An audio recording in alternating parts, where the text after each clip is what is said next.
Hello and welcome back to TVP World. These are World Talks. My name is Alex Zielinski. Now, two senior Russian military officials have been arrested for corruption in a clearing out of Shoigu's men.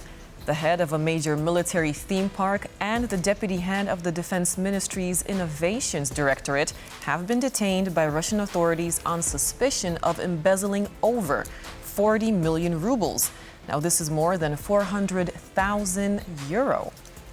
And now joining us to discuss this topic further is Rasmus Nilsson from the School of Slavonic and East European Studies, University College London.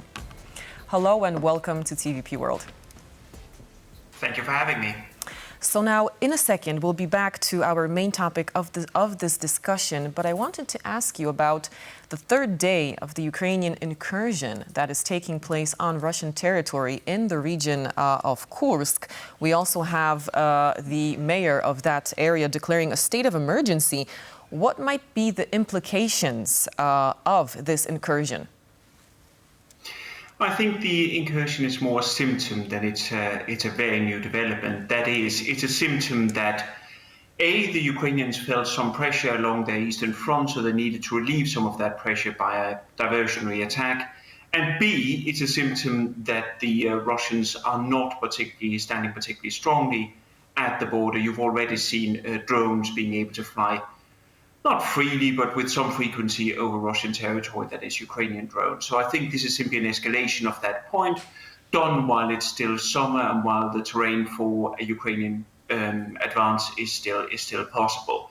So I think it's symptomatic of the way the war is going, and it's a sign, I think, and that's the important bit. It's a sign that although we hear about incremental, tiny Russian moves forward, it can go both ways. It is not a stable front line. Now, what about, because we also know that the first F-16s have arrived to Ukraine, just how scared do you think are Russians of this fact?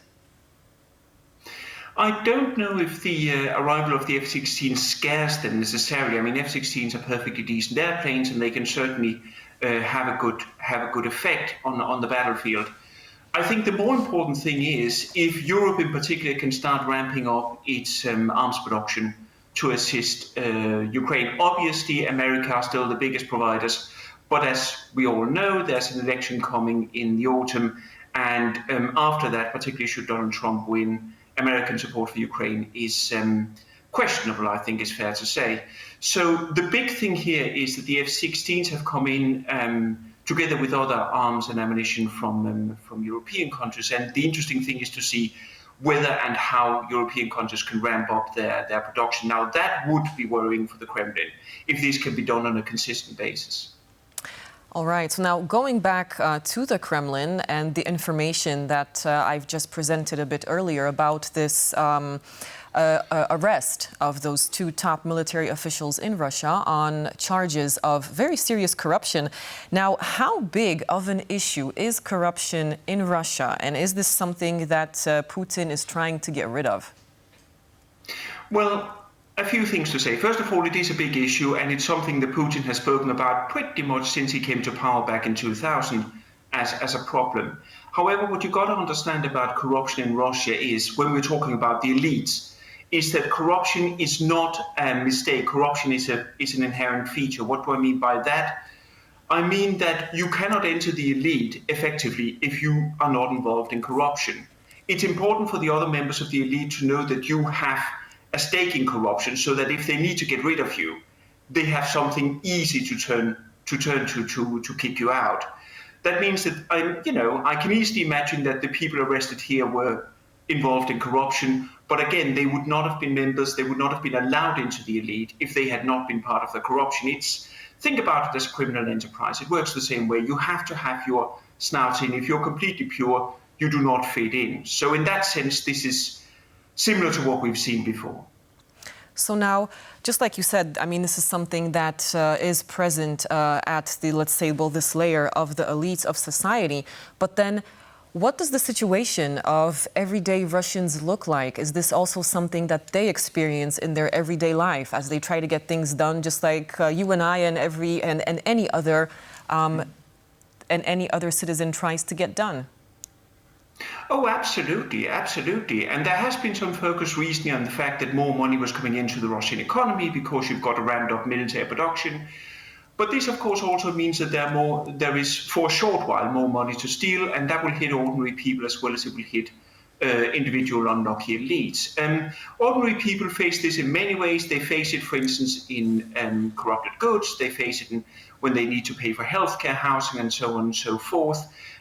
You've never had a serious state attempt to get rid of corruption in Russian society. And as we can see now, for instance, inflation going up, you will see this becoming more of a feature as well. You will see this hitting ordinary Russians in a multitude of ways. So yeah, this stretches through society. And I mean, what kind of message does it send to Russian society? Because, of course, we have the war in Ukraine, right? And all efforts going, with the economy into everything that is related to war and the wartime economy. And how do you think this makes, Russian citizens feel when they see that people at the top are accused of taking huge amounts of money? I mean, 400,000 euro is a lot. What kind of message does this send to the citizens of Russia? For many years, when I've been speaking to ordinary Russians about the elite, maybe not Putin, that differs a bit from individual to individual, but most ordinary people will simply call the elite bandits. As in, this is what is expected of them, that they're there to feather their own nests, so to speak, that they're there to take what they can. So this will not surprise ordinary Russians. What I will say, though, and this, if I can just make a slightly broader point on this, it goes back to what I've said since the beginning of Russia's full-scale invasion in 2022. Russia cannot win the Ukraine war. Why? Because whatever it does down there, even if hypothetically it had been able to take Kyiv within a few days, that solves none of the underlying socioeconomic problems in Russia. And the elite seems to have neither the ability nor the interest in solving this. Now, ordinary people in Russia know this. Some ignore it by hiding in feelings of patriotism, so-called, and other ordinary people simply, and that's most of them, simply try to survive day to day, trust family and a few friends, and then try to ride the tide.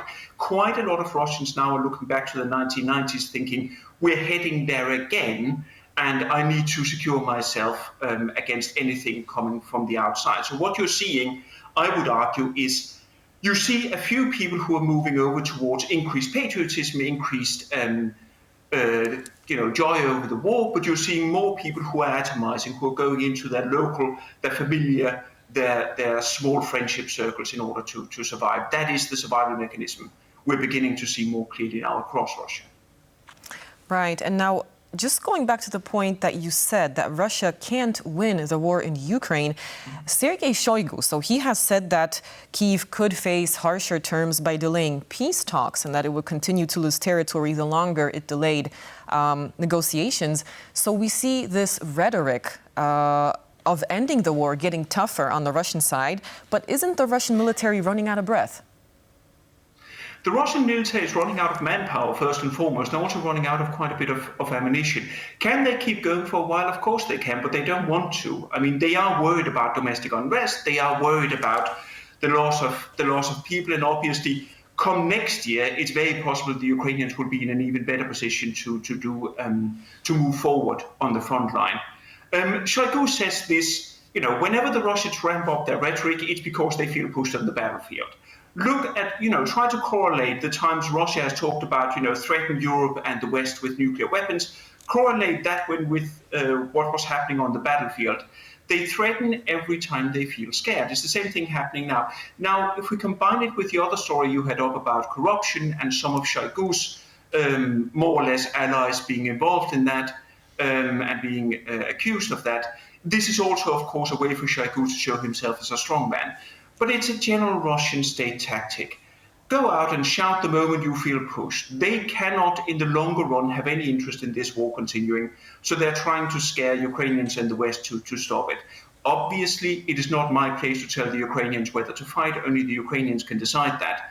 But Shoigu's message now is not surprising. It's what we've seen before. All right. Mr. Rasmus Nilsson from the School of Slavonic and East European Studies, University College London, thank you very much for your insight here this morning on TVP World. Thank you. And that's a wrap for this edition of The World Talks. But do stay tuned to TVP World, as there's still much more coming up.